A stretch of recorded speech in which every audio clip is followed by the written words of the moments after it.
I'm going to start right on top of the malleolus. And the reason for that is that the retinaculum passes right across there, and I'm able to affect the retinaculum and the underlying, making contact with the underlying periosteum most effectively right on top of the malleolus. So that will be my starting point. I'm going to be using my hands in this position and making a somewhat of an arcing motion with both hands, using the thumbs as the stabilizing points. You can see that as I push into this leg, which is supported by a pillow, that there's quite a bit of movement away from my contact. So you can see that I'm applying quite literal force, and I'm taking up a tension between my knuckles, and that means that I'm spreading away from the midline and maintaining that tension in the tissue. And now I'm going to ask Victoria to make a coordinated movement with my pressure, and the movement in this case is to just start to lift your toes up towards your nose and elongate your heel out towards me. And whilst Victoria makes that movement, I'm stabilizing the tissue so that there's a sensation for Victoria of having a specific pressure to work past, and at the same time being certain that the pressure is not over pressure.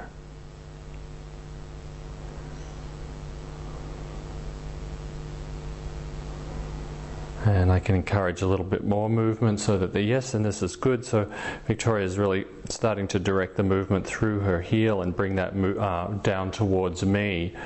And it's important to give some specific direction for your client to move in. Now I'm going to have her take her foot back to neutral, and the whole time I'm maintaining that pressure around, this time, the anterior and posterior aspects of the malleolus.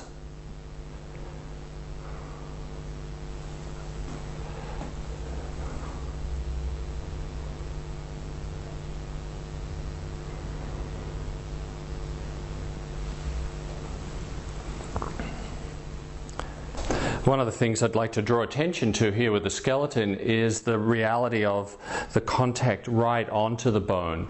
And this is something that we can use the skeleton for quite effectively, is to show that my knuckles are really contacting the periosteum and working from the midline, going forward and going backwards. So there's posterior glide and anterior glide, and just want to reinforce the fact that this contact is made against the bone.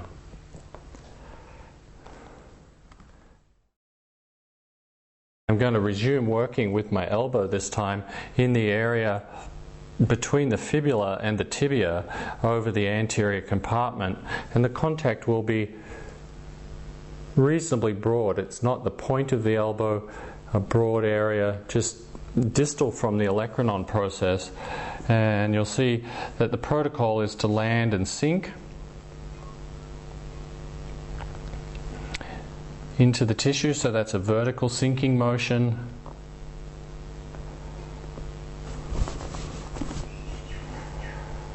And then I'm starting to move up towards Victoria's knee whilst I maintain that vertical compression in the tissue. So there's always two movements. One is the compression or the sinking into the tissue, and the other is the shearing force, which is the motion across the layers of the underlying tissue.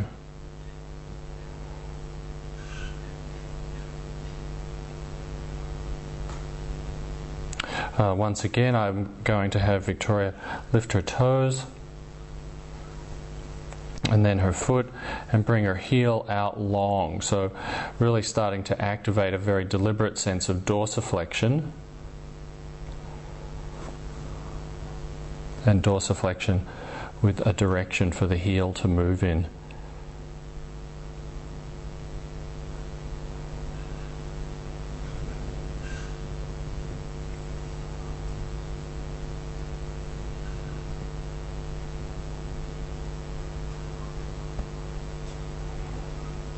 And then having Victoria step back down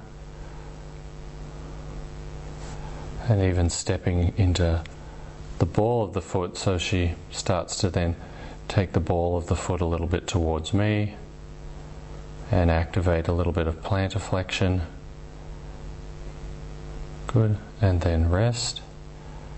Yep. And rest in deep neutral. A good sense of the weight of the leg. So that you can see the work more easily, I'm working the next section above where I concluded last time with my fingers, and you'll be able to see the detail of the contact more in this shot. One of the things you'll be able to observe is the way in which the initial contact is compressive into the tissue or sinking, and then the taking up of the line of tension. So I'm taking the slack out of the tissue and then starting to move forward. And in this case, forward means basically up Victoria's leg, superior glide, whilst I've still got that compressive force going in towards the center of the leg.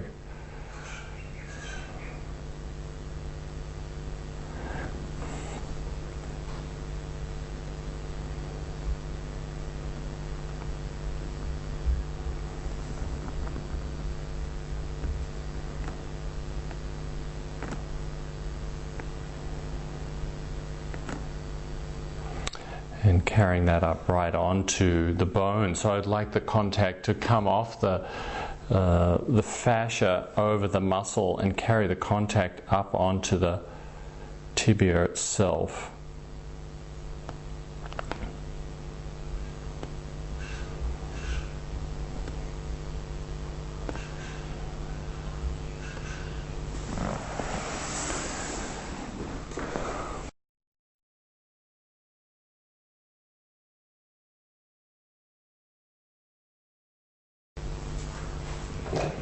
Here's an alternative way to work into the anterior compartment and to make contact with the tissue that lies right along the edge of the tibia and the tibialis anterior. I'm using, in this case, a soft fist, and following again the protocol of landing and sinking. So there's the vertical direction towards the floor, and that's the compressive phase of the release. And then more importantly is the shearing force, which then comes with the movement superiorly up towards Victoria's knee. So I'm deliberately wanting the contact to be at the periosteum, the edge of the bone, as well as into the soft tissue just lateral of it. And I can ask Victoria for a cooperative movement, and it's the same motion, it's dorsiflexion, although once again I'm going to ask for the movement in terms of specific direction for her, and that will be toes up towards your nose, and foot goes up, and your heel comes out long, and so there's elongation through the posterior compartment, and so the heel keeps coming out and keeps coming out. You can see my finger there's guiding the heel into a different position, giving it some tactile reference about where it can move to. And then having Victoria let off the contraction, but letting the contraction out evenly, so it's not just a complete reduction of the effort, but a slow reduction of the effort until she finds herself back at neutral. And you can see in this time I've been moving up the leg, so I'm not just stationary, I've got a gliding motion, and that's working with Victoria. I'm just going to encourage her to let loose of that a little bit more, and a little bit more, and a little bit more. And then you can carry that on, so you bend your foot slightly towards the floor. So, yep, good. And have you relax. We can increase the client's participation by adding another movement, which is quite helpful, and this is how this goes. I'm going to have Victoria just bend her toes underneath towards the floor, and while her toes are bent under, I'm going to have her lift her foot up towards her chin. So she's got a somewhat unfamiliar motion there, the toes bent towards the floor and the foot coming up, and she's doing very well with that coordination. And then at the top of that movement, I'm going to have Victoria lift her toes up towards her chin and step down through the ball of her foot towards the floor with her toes up. And that's often a little bit jerky the first couple of times that a person does it. And Victoria's got it quite well. The coordination's done quite nicely there. And so for some people there's a little bit of learning involved, and I'll use my fingers to guide some of those motions, toes up, foot down, and so on. And then just, again, a deep sense of the weight in your leg and letting all the work out of it. And that concludes that section.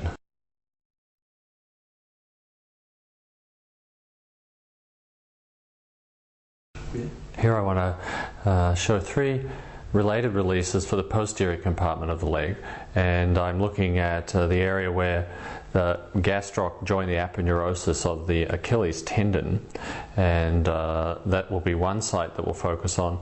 The next one will be the area of the gastroc tendons and where they cross behind the knee, so that will be area number 2. And then the third area will be to treat right around the calcaneus, where we're not working specifically onto any muscular structure, but working once again with that fascial periosteal interface. So the first contact is best done with the elbow, I find, a nice broad contact into that area just below the myotendinous junction there. And there's attention to sinking, of course, so there's the compression phase, and then the taking up the slack, or putting the line of tension into the tissue, and then working from distal to proximal. And I'm going to put a slow movement in that direction while I have Victoria lengthen her heel out from underneath me. So she's going to be bringing her heel away from her body. Yep, and directing that contact at me whilst I'm moving somewhat in counter pressure to that.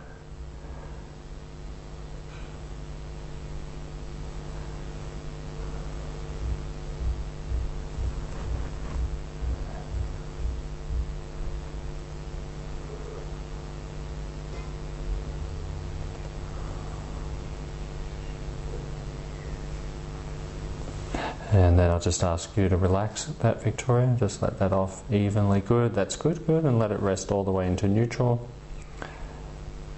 And then have you do the motion again. Now this is very important work for the lower leg. We want to affect the tonic muscles in the back of the leg, the soleus and the gastrocnemius. Like many tonic muscles, their tendency is to get short and tight and fibrous, and they have that tightness has quite a lot of negative consequences for the function of the ankle. So this is quite primary work for taking some of the most obvious soft tissue restrictions out of the ankle and then letting off with that.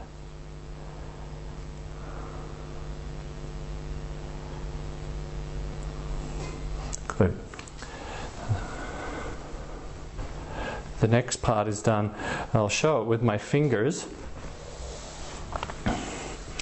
I'm picking up the tendons behind the knee. And once again, I'm able to make contact through the soft tissue into the condyle epicondyles. And I'm taking this contact from superior to inferior. The compressive force is towards the floor.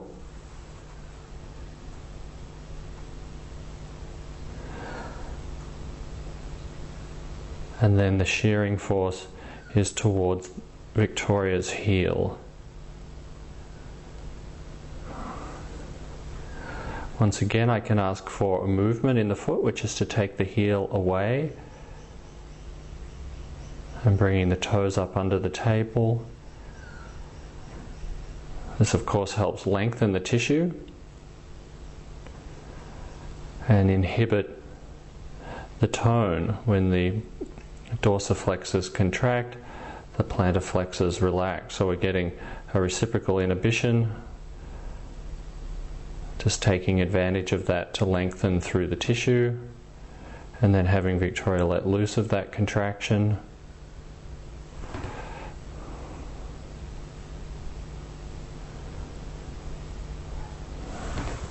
And then once again asking for the motion, so just having her go into movement again. And you can see I've worked down now. Still can feel tenderness material, but becoming more amorphous in this region here.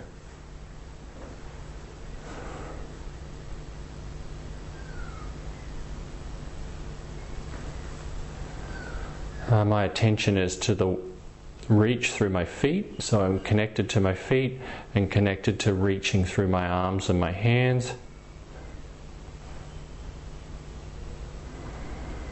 And then asking for relaxation and a deep sense of the weight of the leg. And just have you flex your foot again. Good, and relax, and have you flex over here just by way of comparison. And we'll quite often see that the tissue on the side that's been treated lets out much more readily than on the side that hasn't been. So if you could just make that motion again on this side, taking your foot up under the table. You can see an elongation there, not so apparent here. So using the skeleton here to draw attention to the contact at the proximal portion of the gastrocs, that the contact is seeking to make a firm engagement with the bones. So it's not just the tendons themselves, but I want the contact to be through the tendons and clearly contacting the bone and the overlying periosteum. And as always with work in the knee, we want to stay right off the midline, which of course is where the neurovascular bundle passes behind the knee, and that's really off limits to our pressure. So we're working on either side of that and taking the pressure, in this instance, from proximal to distal.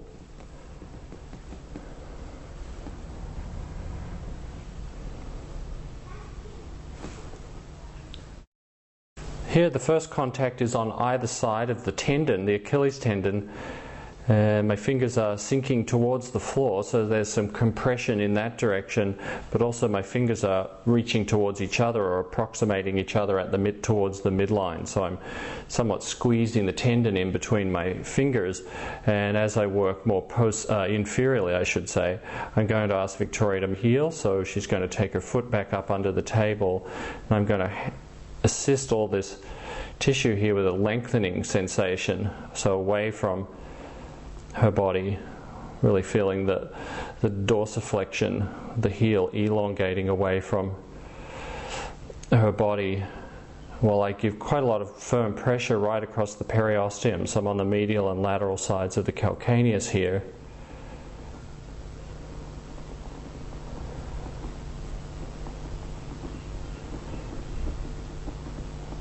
And I'll have Victoria relax. Now, if there was a lot of tightness in around the calcaneus and shortness in the Achilles and in the gastroc, I would repeat that a number of times until I got a clear sense of increased mobility and pliancy in the tissue.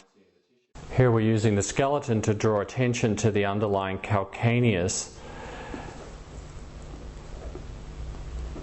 And once again, to strongly reinforce the usefulness of making the contact directly onto the bone and then introducing movement, not so easy to do with the skeleton of course, introducing movement at the ankle whilst the pressure's there, the pressure and the stretching in the tissue.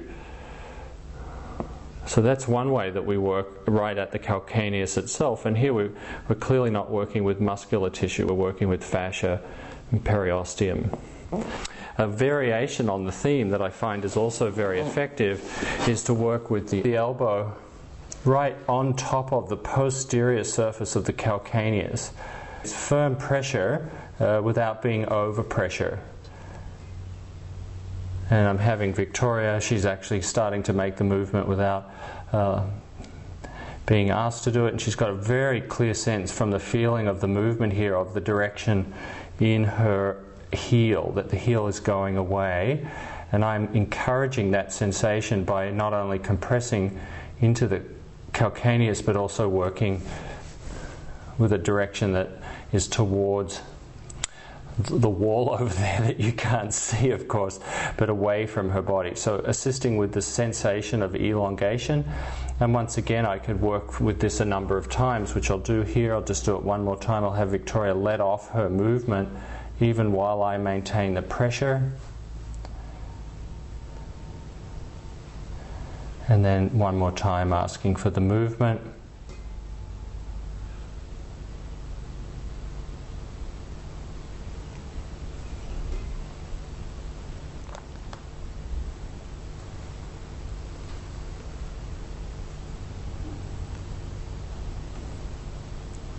Good. And then asking for a release there. Good.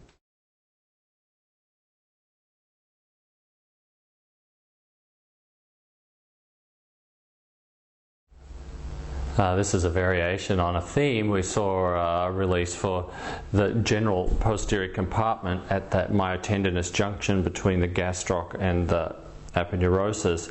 Here I've put Victoria into some few degrees of knee flexion and let the heel in this instance go a little bit closer towards the knee, so that the gastroc, the overlying gastroc, is slackened because of that, and that gives a bit more access to the deeper soleus. And I'm using my fingers here so that you can see where the contact is and the kind of contour that would occur with the right amount of pressure. Again, I'd probably use my elbow. Fingers can be quite effective, particularly children and smaller people. Here the fingers are used so that you can see quite clearly what it is I'm up to. And this will take me definitely have a sense of being more deep than I was previously. And once again, although I won't do that in this instance, I could involve Victoria with some lengthening movements through the heel. With this kind of work, we're always able to modify as we go. It doesn't have to be exclusively in this area. I'm able to respond to what I feel, and what I notice here, for instance, is across to the medial aspect there's a greater sense of restriction and tension in the tissue, somewhat more fibrous, and of course I'd want to respond to that by working more deliberately and directly into that, rather than just mechanically working that zone, but starting to isolate the areas that deserve the work and warrant the work more. Okay.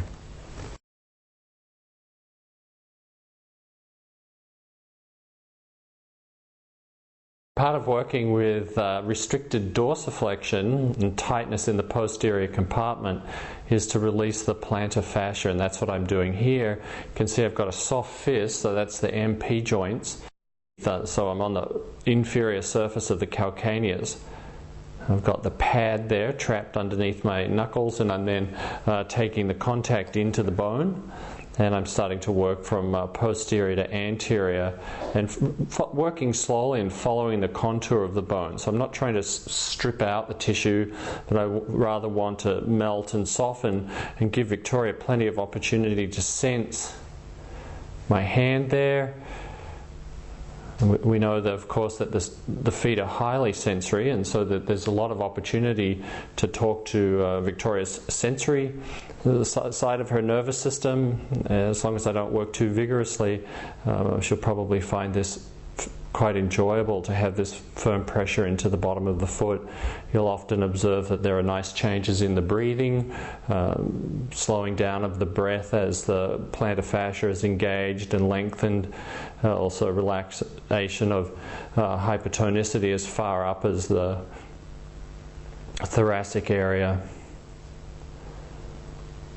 So initially I'm just going to work the tissue, allowing Victoria to stay in a more passive state. So this is just, I'm working the foot into some dorsiflexion with the application of the force. And for me, the work is done with a nice sense of reach through my arm. Once again, taking advantage of sitting down on a chair so that I don't have to get bent down into my work too much. So just check as you're working if you're able to kind of consolidate, if you like, or integrate yourself into this kind of position, rather than something where you notice that your back is rounding and you're starting to lose some of the support for your own spine. So, just again, reminding your body of that big hinge at your hips, and also the sensation of reaching through your arm helps reduce the effort that might occur in the trunk flexors. And you can see how slow that work is. I've just arrived at the ball of the foot.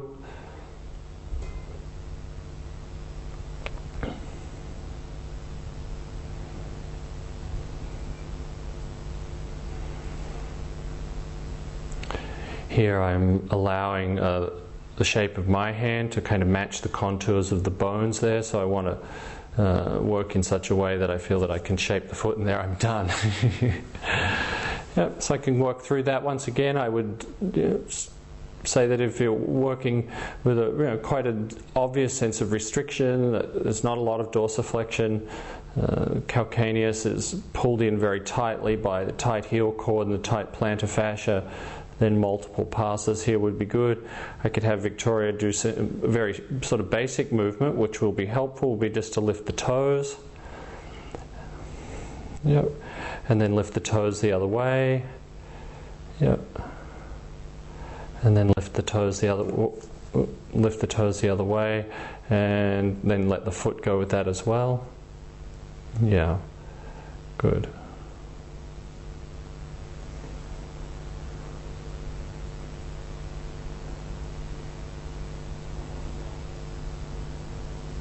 And rest, and rest. So I'm just following her into that movement, and in some ways I'm also augmenting the motion or facilitating the motion, because there's quite a lot of pressure there. So as she goes into the dorsiflexing motion, I'm able to really help facilitate that. So it becomes almost like a facilitated movement with sustained, firm pressure, and that can feel very relieving if there's been long-term restriction around the ankle.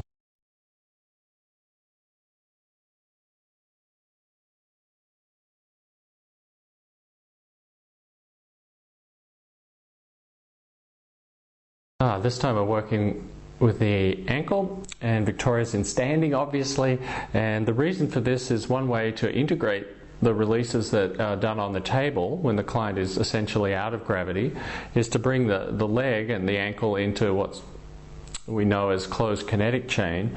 And by closed kinetic chain we're talking about the distal aspect of the limb being fixed, and then the movement will occur at the proximal portion of the limb. So in this instance I'll be asking Victoria to do some squatting movements whilst I apply some different myofascial techniques around her ankle.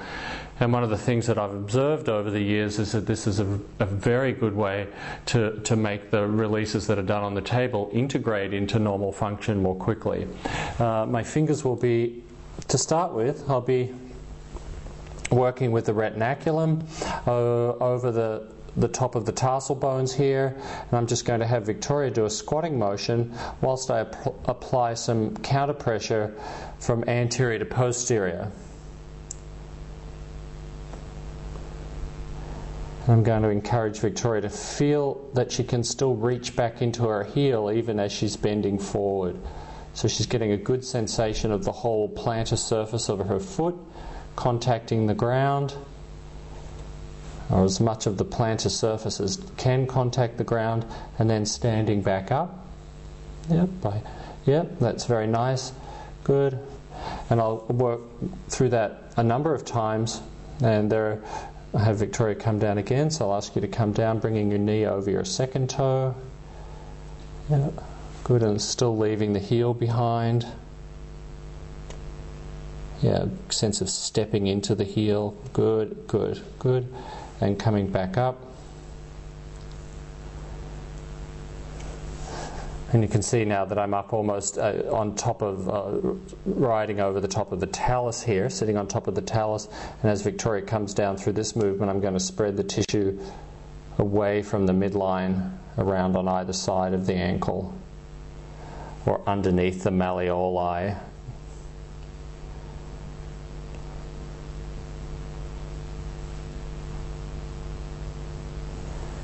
And Yeah, good. And standing back up with a clear sense of sort of reaching through your leg to come back up. So you really bring yourself up to standing by reaching down through the leg.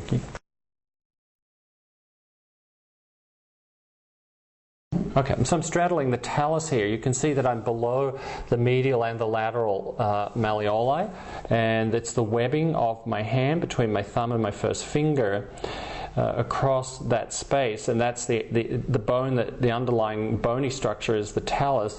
What I'm going to have Victoria do is once again do the knee bend, and I'm just going to apply a posterior pressure with my arm so that Victoria's got, as she leans forward, she's moving the tibia across the talus, and I'm moving the talus that direction as a counter pressure to her motion. And I'll just have you stand up again and go through the squatting motion 3 or 4 times while I apply that posterior pressure at the talus. Yep. And one of the things I'm going to ask Victoria to do, just to make this a little easier, is not go all the way back up. So really she only needs to go back up a few degrees and then down. And come down as far as you can. Good. And as she comes towards the end range, I make sure that I become fairly immovable so that she's got aha. And you feel, this time I feel like she leant into it a little bit further, and you can go back up just a few degrees and come back down. Once again, I'm holding the talus quite firmly whilst Victoria brings her tibia forward, and that's putting some very nice micro stretch at the junction between the tibia and the talus. Good, and standing back up.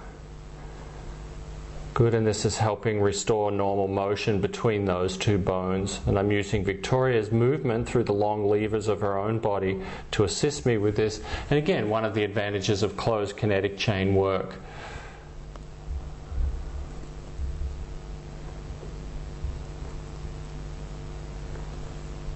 And standing back up. So we've done that fairly slowly, and in real time with the client, I'd probably work them through it just a little bit faster than that, but it's good to see all the component pieces of that done in a way that you'll be able to duplicate easily in your own practice. And then I would ask Victoria to do another knee bend, and I would expect to see that movement there being easier.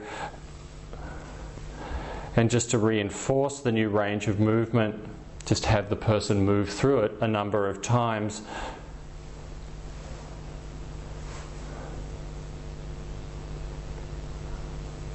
Okay. So the same foot I was just working on, I'm going to work onto the Achilles and the calcaneus, quite like I did when Victoria was on the table. It's just that this time I'm going to have Victoria lengthen by doing the knee bend and allowing the heel to stay behind. So a sense of reaching back into the heel and taking the knee over the second toe. And standing back up with a nice sense of reaching through your legs. And here's an opportunity to give people some information about lengthening without trying to lift themselves up through their shoulders and their neck. So as Victoria comes down, I'm giving her a lot of sensation around the calcaneus, around the side of the Achilles tendon, and then by inviting her to come to standing by reaching through her legs, she can also discover that she doesn't need to try to lift herself up from her shoulders or her neck. And this is good information to give people, particularly where there's been an ankle injury, and some of the proprioceptive inputs that are helping organize the response of the body to gravity have been interrupted.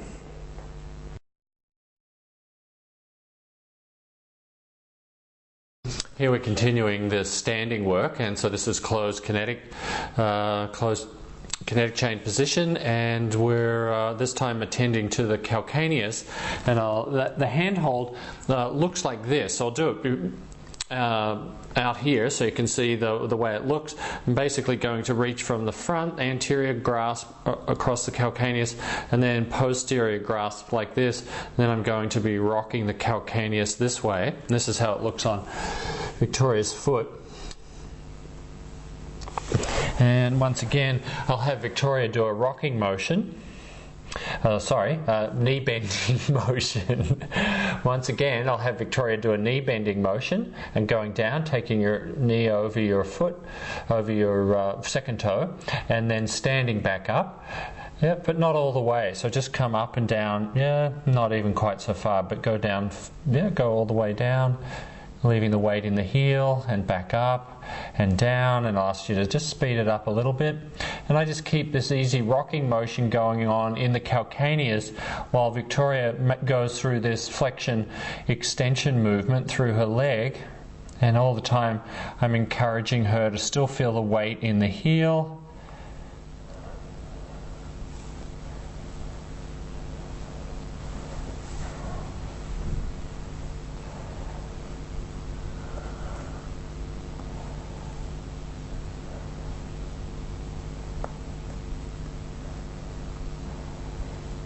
Good, good.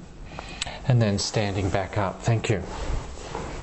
This is useful for a couple of reasons. One is it's introducing some perturbations or disruptions to the normal balance of the ankle area, and so it requires that Victoria make some fairly rapid adaptations to that, and that helps wake up the sensory system around the ankle and through the leg, so quite often will be helpful in terms of helping develop stability at the ankle.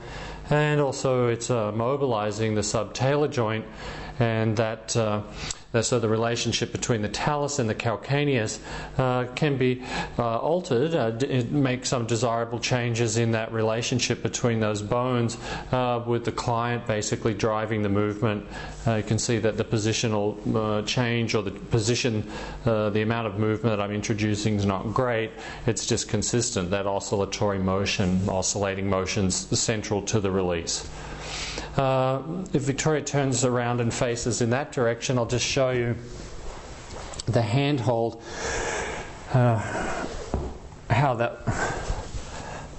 another view of the handhold.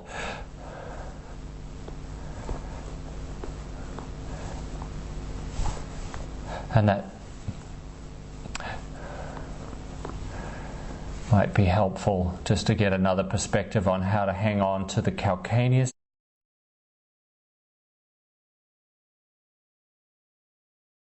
Okay, so another bone that we're able to affect in the standing position is the fibula, and I will use this portion of my MP joint here on my left hand. So I'll be using this portion just distal of the bony prominence there at the joint. I'll be just a distal of that on the anterior surface of Victoria's fibula. And I'll just have you point your foot a little bit more straight ahead. And I'll put my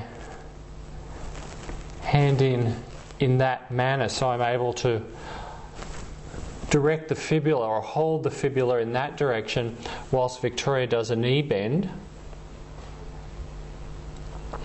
And I'm able to guide the fibula back and hold it while she bends down. And I can even encourage a little bit of additional motion by pulling on the back of the lower leg. And once again, there's no need for Victoria to stand all the way up. We just want the bottom third about of the movement and multiple dorsiflexing movements. So just working up and down 7 or 8 times whilst I'm guiding the fibula posteriorly in that direction. And that's going to help open the fibula out and make this open the fibula across the top of the talus, and that will make for a better dorsiflexing motion. I want to point this out on the skeleton to make sure that you're really directing your pressure to the correct point, and it's right here at the anterior portion of the fibula and the edge of the lateral edge or distal portion of my first MP joint there. And then as the lower leg comes forward across the foot, we'd look then for the fibula to slightly then be able to accommodate that motion a little bit more. So basically we're trying to enable the fibula to spread slightly so that the foot can come further forward into dorsiflexion, and this is a very important motion to restore for a lot of people where there's been trauma to the ankle and there's been a stiffening through the whole area of the ankle. We want to restore that pliancy in those ligaments to enable that motion. Thank you. One of the ways that we're able to access the gastrocs for working with the child is in the supine position, and I'm able to use my hands to reach around behind the gastroc tendon where the hamstring and gastroc tendons overlap and lift up into the back of the knee and use my thumbs as a counter pressure so that I'm then able to put a tension through the back of the knee by lifting up and pushing down simultaneously. So lifting up with the fingers, down with the thumbs. And now I've got a tension in the tissue. I'm tractioning down towards myself.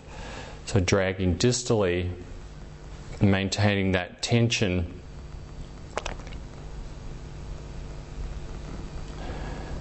And there's the sense of release or opening in the fascia around the back of the knee and the reduction in the tone that I'd like to be helping establish with this kind of contact.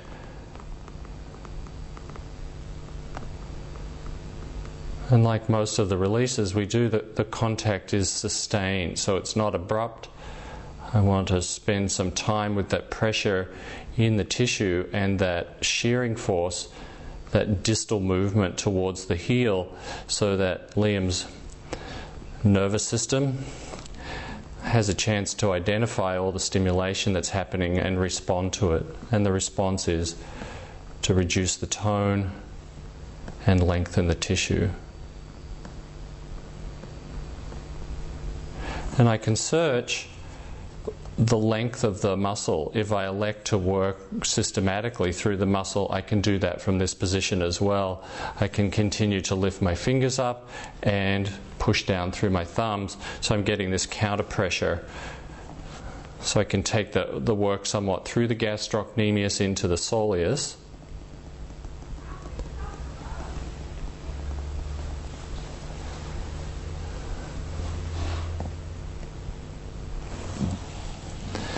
At the ankle, I'm able to also address the retinaculum from this position with Liam.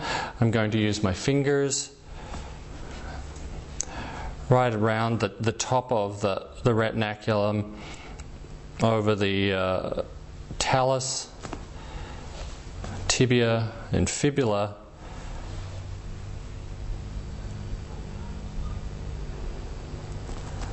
and applying, in this case, a contact towards the floor, a pressure towards the floor, so that's the sinking into the tissue, and then dragging from the midline distally and also away from the midline. So starting with the fingers in contact at the midline and then working the fingers apart with some distal pressure as well as spreading.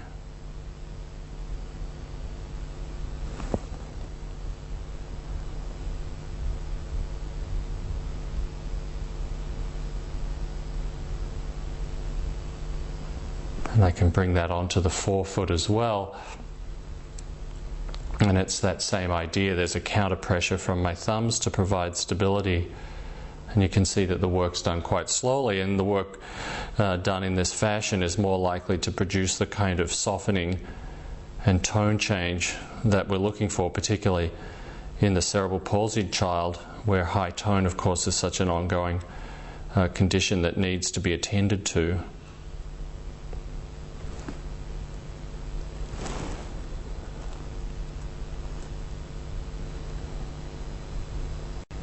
Okay.